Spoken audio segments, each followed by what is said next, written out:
spectrum disorder is a neurodevelopmental disorder diagnosed in childhood which affects so many people nowadays. It is an incurable disorder which results in a multitude of challenges for both those diagnosed with the condition and their caregivers. Because of this, we need to find ways to support those affected by this disorder. Autism service dogs are one method of support which has been popular internationally since the 1990s. However, in South Africa, these dogs have only been available for approximately the last 5 years. Autism service dogs are trained to accompany their children on all outings, acting as a security device as well as an emotional support for both the children and their caregivers. In South Africa, the only organisation who currently trains these dogs is the South African Guide Dog Association. Now, there is a fair amount of international research available on the uses and benefits of these dogs. However, after a great deal of unsuccessful searching, I found that no such information was available in South Africa.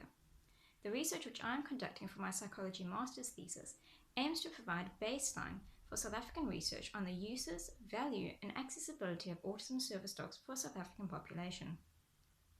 For my research, I conducted interviews with 8 families who have been supplied with autism service dogs.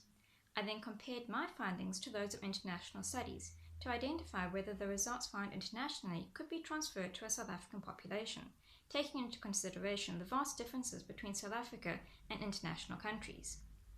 A fair amount of similarities were found between my research and that of international studies, including the dogs working as emotional supports for both the children and their caregivers, the dogs being used as educational tools, assisting with social and communication skills, as well as enhancing public empathy towards the children and their caregivers.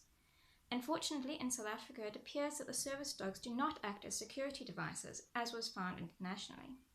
My research also uncovered a few difficulties, including the costs of caring for these dogs, increased workload for the caregivers, difficulties with the children forming bonds with the dogs, as well as challenges with public knowledge towards autism service dogs. Due to a lack of public knowledge, participants often experience difficulties gaining access to some premises, as well as greatly enhanced public attention towards themselves.